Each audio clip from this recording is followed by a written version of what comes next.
India Pakistan మధ్య ఉద్రిక్తతలు తలెత్తినటువంటి నేపథ్యంలో పెహల్గామ్ ఉగ్ర దాడి తర్వాత పాకిస్తాన్ మీద ఇండియా యుద్ధం ప్రకటించినటువంటి తరుణంలో అయితే టెక్నాలజీతోటి యుద్ధం ఏ విధంగా చేయాలి, ఆల్రెడీ మే 7వ తారీఖు 2025 తెల్లవారుజామున 1:43 భారత్ ఆర్మీ కొన్ని మిసైల్స్ను పంపి పాకిస్తాన్లోని ఉగ్రవాద శిబిరాలు 9 శిబిరాలను ఐడెంటిఫై చేసి 100 మంది పైగా ఉగ్రవాదుల్ని నేలమట్టం చేసింది. అయితే భవిష్యత్తులో కూడా ఏ విధంగా టెక్నాలజీతోటి యుద్ధం చేయాలనేటువంటి అంశాల గురించి మనతోటి చర్చించడం కోసం ఇంటర్నేషనల్ అఫైర్స్ ఎక్స్పర్ట్ మనకి కన్నెగంటి రమేష్ బాబు గారు మనతోటి అందుబాటులో ఉన్నారు. కన్నెగంటి రమేష్ బాబు గారు అంటే ముఖ్యంగా చెప్పాల్సిన అంశం భారత స్వాతంత్ర సమరయోధులు అయినటువంటి కన్నెగంటి హనుమంతు గారి ముని మనవరు, అదేవిధంగా ఆయన యొక్క వారసులు. నమస్కారం రమేష్ బాబు గారు. నమస్తే బ్రహ్మనాయుడు గారు. సార్, టెక్నాలజీని బేస్ చేసి యుద్ధం ఏ విధంగా చేయాలి ఇజ్రాయెల్ తరహాలో, సో ఇప్పుడు భారత్ కూడా అదే విధమైనటువంటి ఒక రూట్ని ఎంచుకున్నట్టు స్పష్టంగా కనపడుతుంది. ఎందుకంటే యుద్ధం చేసినటువంటి తరుణంలో ఇరు దేశాల మధ్య ఉన్నటువంటి మరి ఆర్మీ జవాన్లు కోల్పోయేటువంటి పరిస్థితి ఉంటుంది. కాబట్టి భారత టెక్నాలజీతో యుద్ధం చేయాలనేటువంటి ఒక ఆలోచనకు వచ్చినట్టు స్పష్టంగా కనపడుతుంది. దాంట్లో భాగంగానే 30 నిమిషాల్లో మిసైల్స్ను పంపించి 9 ఉగ్రవాద శిబిరాల మీద దాడి చేసి 100 మందికి పైగా టెర్రరిస్టులని ఖతం చేసింది. సో ఇప్పుడు ఏ విధంగా చేయాలి సార్ టెక్నాలజీని బేస్ చేసి యుద్ధం? బ్రహ్మనాయుడు గారు చాలా అంటే కాంటెక్స్చువల్గా చాలా మీనింగ్ఫుల్ ప్రశ్న వేశారు. ముఖ్యంగా 21వ శతాబ్దంలో మనిషి ప్రాణానికి హాని చేయకుండా, మన వీర సైనికుడి ప్రాణానికి ఎటువంటి ఇబ్బంది కలగకుండా సాంకేతికతను డిజిటల్ టెక్నాలజీ కానీ, అది మెషిన్ టెక్నాలజీ కానీ, ఎలక్ట్రికల్ ఆర్ ఎలక్ట్రానిక్స్ టెక్నాలజీ కానీ, what ever it is technology అనేది వాడి సాంకేతికత అనేది యుద్ధం ఎలా చేయాలని మీ ప్రశ్న వేశారు. అవును. దీంట్లో బాగా అభివృద్ధి చెందిన దేశం ఇది, టెక్నాలజీ బట్టి యుద్ధాన్ని చేసిన దేశం ఇజ్రాయెల్. ఎస్, నేను ఇజ్రాయెల్లో చదువుకోవడం జరిగింది, ఇజ్రాయెల్లో ఉండటం జరిగింది. ఇజ్రాయెల్ యొక్క యుద్ధ పాలసీల్ని, వాళ్ళ సెక్యూరిటీ పాలసీని స్టడీ చేయడానికి నేను అక్కడ 3 సంవత్సరాలు ఉండటం కూడా జరిగింది. మన భారత ప్రభుత్వం తరపున I one A scholarship to study in Israel. So మన గుంటూరు జిల్లా నుంచి మన ప్రస్థానం స్టార్ట్ చేసి తెనాల నుంచి, మా తాత ముత్తాతలు పల్నాడైనా కానీ మీ తెనాల్లో స్థిరపడటం జరిగింది వ్యవసాయ రీత్యా. అక్కడి నుంచి మరి టెలవీవ్ అంటే ఇజ్రాయెల్కి సంబంధించిన అతి ముఖ్యమైన పట్టణం. మనకి బాంబే అట్లాను, ఇజ్రాయెల్కి టెలవీవ్ అట్లా. సో మన క్యాపిటల్ న్యూఢిల్లీ అయితే వాళ్ళ క్యాపిటల్ జెరూసలం ఎట్లాను ఇజ్రాయెల్. ఆ టెలవీవ్, ఇజ్రాయెల్, తర్వాత జెరూసలం 2 సిటీస్లో నేను ఉండి అక్కడ టెక్నాలజీని ఉపయోగించి వాళ్ళు how they are managing their internal security, how they are managing their border security, how Israel is managing not only security from the external enemies, but ఇంటర్నల్గా ఉన్న ఎనిమీస్ కూడా సెక్యూరిటీని వాళ్ళ నుంచి ఎట్లా, how do you ensure safety security అనే దాని మీద చేయడం జరిగింది. ముఖ్యంగా వాళ్ళ ఇజ్రాయలీ డిఫెన్స్ ఫోర్సెస్ కానీ, షిన్బెత్ అంటారు వాళ్ళ ఇంటర్నల్ సెక్యూరిటీ, ఇది పోలీస్ డిపార్ట్మెంట్, ఆ షిన్బెత్ కానీ ఇది ఏ విధంగా పనిచేస్తున్నాయి అనే దాని మీద కూడా నేను వర్క్ చేశానండి. ముఖ్యంగా ఈ ఆధునిక యుగంలో robo army, brain machine interface, brain and machine interface, బ్రెయిన్లో ఉన్న మీ అమూల్యమైన సమాచారాన్ని చిప్ ద్వారా సేకరించి మెషిన్కి కనెక్ట్ చేసి కంప్యూటర్ ద్వారా ఏ విధంగా ఒక రోబోని ఎక్కడెక్కడ ఆపరేట్ చేయొచ్చు, అన్మాన్డ్ ఏరియల్ వెహికల్స్ యూఏవీస్ అంటారు, తర్వాత గ్రౌండ్ రిలేటెడ్ వెహికల్స్, అన్నిటికీ మించి under water, under cover what you call weapon systems, తర్వాత అన్నిటికీ మించి ముఖ్యంగా డ్రోన్స్లో మళ్ళీ చాలా రకాలు ఉన్నాయి. ఎక్కడెక్కడ ఉగ్రవాద శిబిరాలు ఉన్నాయి వాటిని ఐడెంటిఫై చేయడం కోసం, to identify, to liquidate or to execute and to sanitise you are using drone technology also. So I think in the era of 21st centuryలో డిజిటలైజేషన్ యుగంలో ఇలాంటి సాంకేతికలను ఉపయోగించడం అనేది చాలా ఇంపార్టెంట్. ఇక్కడ మనం ఒకటి చిన్న విషయంలో మనం పొరపాటు పడకూడదు. చైనా కూడా రోబో ఆర్మీని తయారు చేయటం, చైనా కూడా రోబో ఆర్మీని తయారు చేయటం, చైనా కూడా ఈ టెక్నాలజీని వాడటంలో ముందుంది. దీంతో పాటుగా Israel, Ukraine, Russia, Dubai artificial intelligence ఉపయోగించి పోలీసింగ్ ఎట్లా చేయాలి, ఏఐ ఉపయోగించి పోలీసింగ్ కూడా అనేది మన centre for human security studies, అది I'm the founder director, Telangana పోలీస్తో కలిసి కూడా రానున్న రోజుల్లో how artificial intelligence for smart policing అనే ప్రోగ్రామ్ని కూడా చేయబోతున్నాము. దాంతోపాటుగా ఆల్రెడీ మేము చేసాం నల్సార్ యూనివర్సిటీ ఆఫ్ లాతో కలిసి, అప్పుడు ఆన్లైన్లో పాండమిక్ టైంలో ఆన్లైన్లో చేసాము artificial intelligence for smart policing. అంటే ఏఐ ఉపయోగించి ట్రాఫిక్ మేనేజ్మెంట్ ఎట్లా చేయాలి, లా అండ్ ఆర్డర్ ఎలా కంట్రోల్ చేయాలి, crime investigation, cyber crime investigation, digital forensics, mobile forensics, AI ఉపయోగించి క్రౌడ్ మేనేజ్మెంట్, ఏఐ ఉపయోగించి VIP security management, artificial intelligence ఉపయోగించి ఎలక్షన్స్ ఎట్లా కండక్ట్ చేయాలి, ఆర్టిఫిషియల్ ఇంటెలిజెన్స్ ఉపయోగించి సోషల్ మీడియాలో వస్తున్న దుష్ప్రచారాన్ని ఎట్లా కంట్రోల్ చేయాలి, ఆర్టిఫిషియల్ ఇంటెలిజెన్స్ ఉపయోగించి క్రైమ్ ఇన్వెస్టిగేషను, క్రైమ్ రిపోర్టింగ్ ఎంత స్పీడ్గా చేయాలి, ఏఐ ఉపయోగించి అన్నిటికీ ముఖ్యంగా మరి వైటల్ ఇన్స్టలేషన్ సెక్యూరిటీ మేనేజ్మెంట్ అంటారు.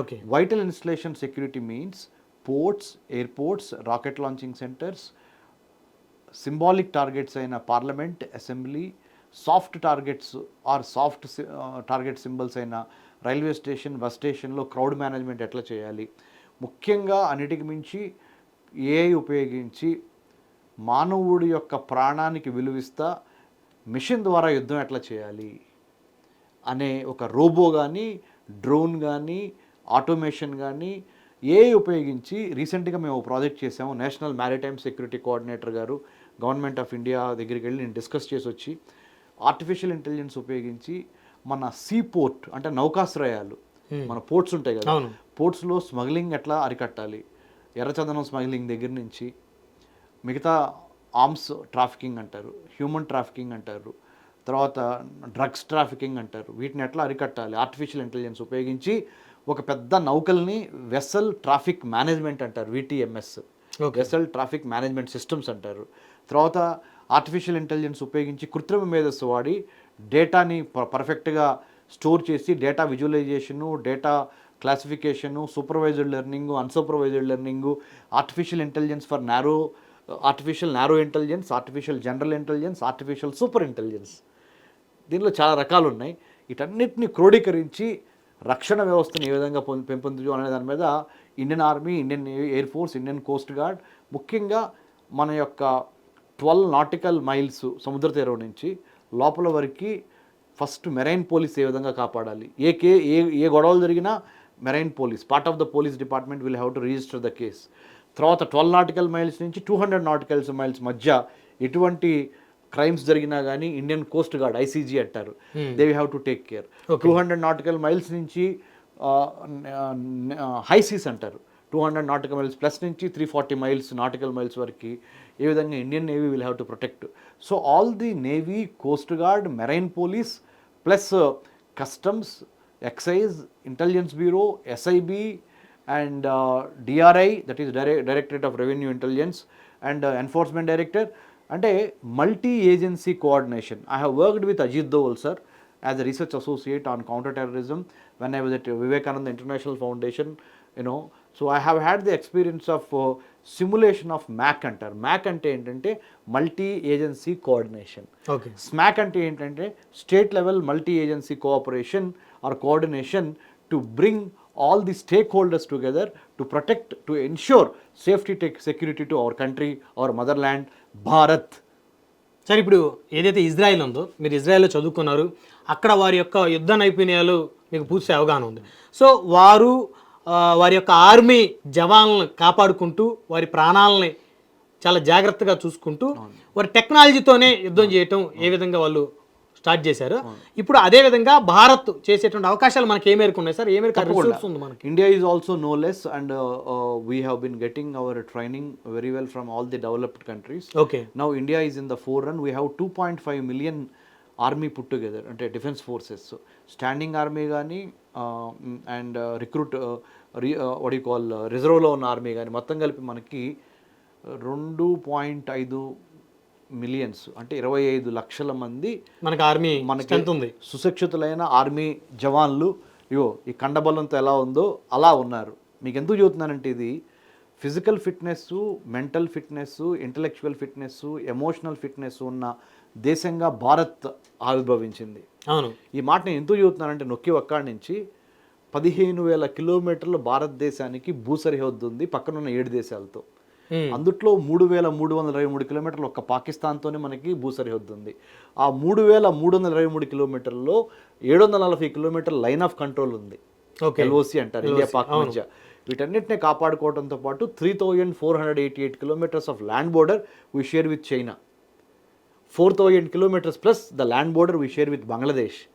సో ఈ 15,000 కిలోమీటర్ల భూ సరిహద్దుని కాపాడుకోవటంలో టెక్నాలజీ పాత్ర చాలా, అంటే బోర్డర్ ఫెన్సింగ్ దగ్గర నుంచి, నైట్ విజన్ గాగుల్స్ దగ్గర నుంచి, ఇన్ఫ్రారెడ్ కెమెరాస్ దగ్గర నుంచి, యూఏవీస్ దగ్గర నుంచి, అంటే కొన్ని నేను ఇక్కడ టీవీ స్టూడియోస్లో డిస్కస్ చేయలేని టెక్నాలజీ కూడా ఉంది. అది నేను చెప్పనప్పుడు, ఎందుకంటే పూర్తి స్థాయి సెక్యూరిటీగానే ఉన్నాం మనం. పూర్తి స్థాయి సెక్యూరిటీతో పాటు visual intelligence, imagery intelligence, technical intelligence. So మన బోర్డర్లోకి ఎవరైనా ప్రవేశించినా మనకు వెంటనే తెలిసిపోతుంది.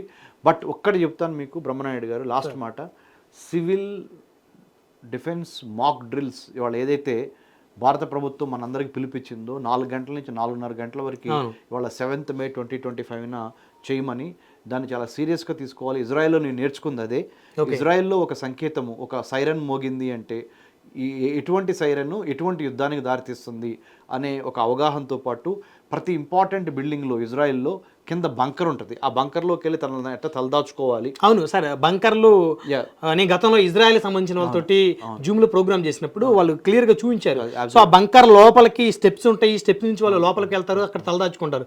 అంటే అలాంటి బంకర్లు మరి మన ఇండియా సరిహద్దుల్లో ఉన్నాయా సార్? ఇప్పుడు సరిహద్దుల్లో ఉన్నాయి. ఇప్పుడు మెయిన్ ల్యాండ్లో కూడా, ఇప్పుడు ఉదాహరణ హైదరాబాద్ లాంటి నగరాల్లో, ముంబై, చెన్నై, బెంగళూరు, హైదరాబాద్, ఢిల్లీ అన్ని నగరాల్లో బంకర్ వ్యవస్థ రావాల్సిన అవసరం ఉంది. అన్ని గేటెడ్ కమ్యూనిటీస్లో, ఇప్పుడు హైదరాబాద్లో చాలా గేటెడ్ కమ్యూనిటీస్ ఉన్నాయి, చాలా అపార్ట్మెంట్ కల్చర్ వచ్చేసింది. జరగరాంది జరిగితే గాడ్ ఫర్బిడ్ మనము ఆ అపార్ట్మెంట్ కింద బంకర్ ఏర్పరచుకోవడం అనేది ఇప్పుడు ఒక మ్యాండేటరీ వ్యవస్థగా మారబోతుంది. మీరు చూస్తారు రేపొద్దున రానున్న రోజుల్లో కేంద్ర ప్రభుత్వము, రాష్ట్ర ప్రభుత్వాలు కొన్ని పాలసీ లెవెల్ ఇన్స్ట్రక్షన్స్ ఇవ్వబోతున్నాయి. మా centre for human security studies తరఫున మేము ఇక్కడ మరిచెన్నారెడ్డి ఇన్స్టిట్యూట్లో ఉన్నాము హైదరాబాద్లో. మేము పాలసీ మీద రీసెర్చ్ చేసి food security policy, water security, cyber security, coastal security, defence, army, navy మీద ఆ రీసెర్చ్ చేసి ఆ ఇన్పుట్స్ని గవర్నమెంట్కి ఇస్తూ ఉంటాం. మేము కూడా in the days to come we're going to propose it to the government, central and state governments, that every apartment, every major important vital strategic building should have a bunker, including the TV channels should have a bunker, because we are no longer, we can live our security to the God. మన చేతుల్లో మన ప్రాణాలని మన చేతుల్లో మనం తీసుకొని సర్వసిద్ధంగా ఉండి ఎటువైపుల నుంచి అటాక్ అయినా కానీ కాపాడుకోవాల్సిన గురుతర బాధ్యత మనందరి మీద ఉన్నది. అందుకనే కేంద్ర ప్రభుత్వం నన్ను యూనివర్సిటీ గ్రాంట్స్ కమిషన్ తరపున చైర్మన్గా చేసింది, to draft syllabus on national security studies to be implemented in all the universities in India in Swayam portal. అంటే మన మ్యారిటైమ్ సెక్యూరిటీ, మన సైబర్ సెక్యూరిటీ, మన కోస్టల్ సెక్యూరిటీ, మన ఫుడ్ సెక్యూరిటీ, వాటర్ సెక్యూరిటీ, మన border security, ఈ సెక్యూరిటీలన్నింటినీ కలిపి జాతి యొక్క ప్రయోజనాల కోసం ఒకటే జెండా, ఒకటే ఎజెండా, దేశ రక్షణ, దేశ భద్రత అనే దాని మీద కూడా ఇప్పుడు నేను మన Telangana council of higher education chairman professor Balakrishna Reddy garu has appointed me as the academic consultant to draft syllabus on BA in defence and security studies. రాబోతున్న రోజుల్లో తెలంగాణ రాష్ట్ర విశ్వవిద్యాలయాల్లో అండర్ గ్రాడ్యుయేట్, పోస్ట్ గ్రాడ్యుయేట్ ప్రోగ్రాంలో BA 3-year ప్రోగ్రామ్గా BA in defence and security studies ప్రవేశపెడతానికి కూడా syllabus రాసి మా centre for human security studies ద్వారా మన తెలంగాణ కౌన్సిల్ ఆఫ్ హైయర్ ఎడ్యుకేషన్కి ఇచ్చాను. అలానే మరి మన ఆంధ్ర రాష్ట్రానికి కూడా, ఆంధ్ర రాష్ట్రం నుంచి ఏమైనా పిలుపు వస్తే ఆంధ్ర రాష్ట్ర ప్రభుత్వాన్ని నుంచి I'm ready to do my service and give